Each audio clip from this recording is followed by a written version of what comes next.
Filipenses capítulo 4 e versículo 10. Filipenses capítulo 4 e versículo 10.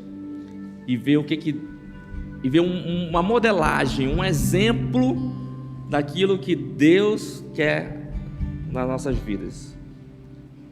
Filipenses capítulo 4, versículo 10 ao 13, são 3 versículos, mas você pode ler depois com mais calma esse capítulo inteiro, que ele é incrível.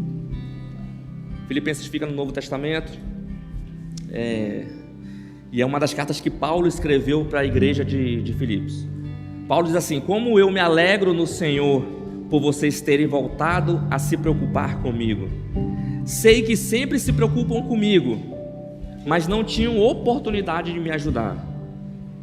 Não digo isso por estar necessitado, pois aprendi a ficar satisfeito com o que tenho.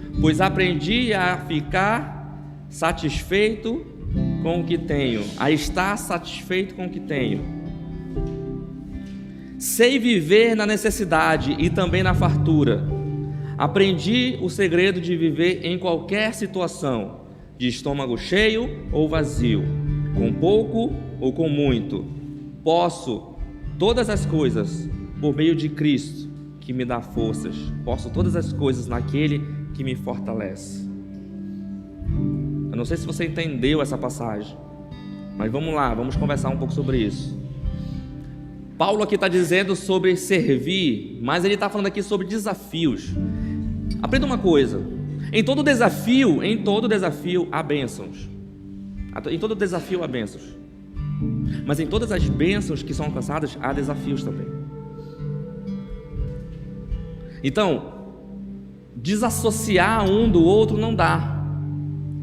Mas nós, na verdade, que muitas das vezes enxergamos mais os desafios e nos preocupamos mais com os desafios e com as situações difíceis que acontecem na nossa vida do que com as bênçãos, às vezes a gente não consegue enxergar as bênçãos, a gente não consegue enxergar o que Deus está fazendo nas nossas vidas. Então não se trata, quando a gente pensa sobre isso, não se trata necessariamente do tamanho do teu problema, não se trata do tamanho da tua realidade, se trata de você confiar em Deus, que é maior que todas as coisas.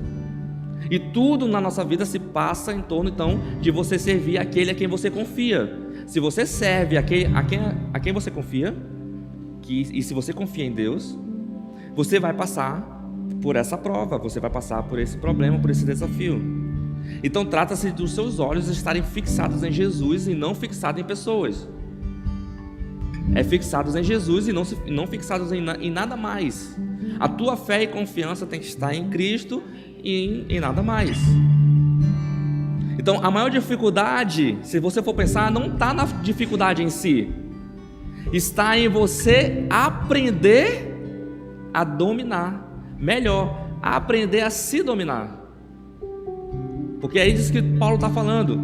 Ele primeiro agradece a igreja por a igreja de Filipos, porque a igreja de Filipos, se propôs a ajudá-lo de alguma forma financeiramente. Mas Paulo diz ali no versículo 11: eu aprendi a ficar satisfeito com o que eu tenho. Eu aprendi. Então você vai ver Paulo usando muito essa palavra, eu aprendi. Quantos de nós estamos dispostos a aprender? Tem um louvor dessas antigas aí que o pessoal canta aí no mundo e diz assim, é preciso saber viver. Isso é verdade. Isso é verdade. É preciso saber viver. Se você não aprender a viver, você vai continuar sendo levado pela vida. Olha outro louvor que tem, né? Você vai continuar levado pela vida, e a vida neste mundo te levando é só ladeira abaixo. Não tem nada de bom. Mas se você aprender a viver, como Paulo está dizendo, eu aprendi a ficar satisfeito com o que eu tenho. Significa que Paulo ficou, digamos, na zona de conforto? Ficou aquém? Não. Por quê? Porque ele está aberto às oportunidades. Ele só disse o seguinte: eu sei estar bem em todas as situações. Eu sei entender que ora eu vou estar mal, ora eu vou estar bem. Eu sei entender que isso faz parte de um processo de maturidade, de crescimento. Eu sei entender isso. Por isso eu não desisto. Mas não é fácil. É por isso que ele disse, como não é fácil, porque nós somos seres emocionais, ele disse, posso todas as coisas naquele que me fortalece. E quem vai te fortalecer é Deus, é Cristo que vai te fortalecer quando você estiver precisando de forças, né? Quando você estiver precisando de forças. Então ele fala, não digo Isso por estar necessitado, que eu aprendi a ficar satisfeito. Eu aprendi a controlar o meu coração. Eu aprendi a entregar os meus anseios, meus medos, minhas dores para Deus. Eu aprendi a me fortalecer nele. Nós temos que aprender a se fortalecer em Deus e não esperar que caia do céu, porque não vai cair do céu. Não vai, você não vai acordar. Um dia você está fraco, você não vai acordar no outro dia forte. Se você não aprender as disciplinas espirituais com Deus, você não vai se fortalecer nele. Se você não aumentar o teu relacionamento com ele, você não vai confiar nele. E se você não vai confiar nele, você tampouco pode se fortalecer em quem você não confia. Então Deus está dizendo hoje para a gente, a decisão errada que a gente toma sempre vai ser essa, desistir, né? Desistir é um dos pensamentos mais presentes na atualidade.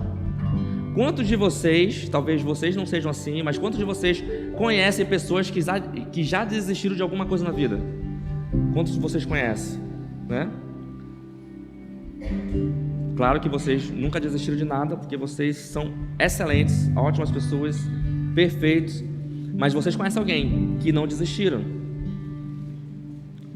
aliás, que desistiram de alguma coisa, né? E esse é um mal do nosso século, e isso é uma prisão. Isso é uma prisão. Pessoas que começam algo e desistem, pessoas que não sonham mais, pessoas que deixam de crer em Deus. Lembra da palavra pretensiosismo que eu falei? Alguns que estavam aqui. O mal deste século é o pretensiosismo. A pessoa, ela confia só em si, ela descarta Deus das suas crenças e conversas, e por ela confiar em si e não dar certo, ou confiar em outro e não dar certo, ela acaba desistindo e recomeçando, desistindo e recomeçando, desistindo e recomeçando. E por que a gente faz isso? E por que a gente desiste das coisas? De novo, porque a gente não mudou a nossa forma de pensar. Paulo fala sobre isso. A gente precisa mudar a nossa forma de pensar. Precisamos mudar a nossa forma de pensar. Então, se você identificar algum pensamento que está te travando, você precisa pensar diferente. A Bíblia diz que não tem nenhuma aprovação em nada que é maior do que o suporte e o escape que Deus pode te dar. Então você precisa aprender isso e mudar a tua forma de pensar. Então uma das coisas que faz com que as pessoas desistem é porque é o mesmo pensamento sempre, é a mesma postura sempre, é o mesmo hábito sempre. Sempre que dá uma dor, sempre que dá um problema, desiste. E eu vejo isso muito dentro da cultura da igreja. Porque quando uma pessoa desiste de servir a Deus, eu vou ver por que ela desistiu de servir a Deus. Eu vou identificar que muito tem a ver com a forma com que ela pensa, com a forma com que, com a quantidade e a qualidade da fé dela, né? Porque eu vejo que ela gasta energia com mais outras coisas do que simplesmente com o seu relacionamento com Deus. E assim ela passa a ter um esgotamento espiritual. Ela se sente cansada, sem ânimo para prosseguir. Muito também provavelmente, por quê? Porque ela está olhando fixo para as pessoas, ou para defeito de pessoas, ou quem sabe até para os seus próprios defeitos, mas não está olhando fixo para Cristo. Agora, pensa em Jesus. Jesus, a Bíblia diz que Deus amou o mundo de tal maneira que enviou seu único filho para morrer em nosso lugar. E Jesus nasceu, viveu 30 anos, depois começou seu ministério. Com 30 anos, com 33 anos, ele foi levado à cruz para morrer por mim e por você. Agora me diz, são 3 anos só pegando pancada. Ele tinha tudo para desistir, não tinha? Mas ele conhecia o Pai. E por ele conhecer o Pai e confiar no Pai, ele prosseguiu. Ele continuou. Ele foi. Para dizer que ele não pensou sobre essa hipótese, quando ele estava ali no jardim das oliveiras, ele disse: Pai, se for possível, afasta de mim esse cálice, mas se não for a tua vontade, eu vou continuar. E Deus disse: continue. Imagine se Jesus tivesse desistido de mim e de você. O que nós seríamos? Onde nós estaríamos? Como é que seria a nossa eternidade se ele tivesse desistido de mim e de você? Se Ele não desistiu de mim e de você, então por que que eu e você vamos desistir dele? Simplesmente porque nós estamos imersos num mundo onde está morto no maligno, onde as coisas não vão bem, os dias maus sempre vão acontecer, pessoas falhas sempre vão existir no nosso caminho, e a gente, assim mesmo, tende a desistir. Deus está dizendo: não desista.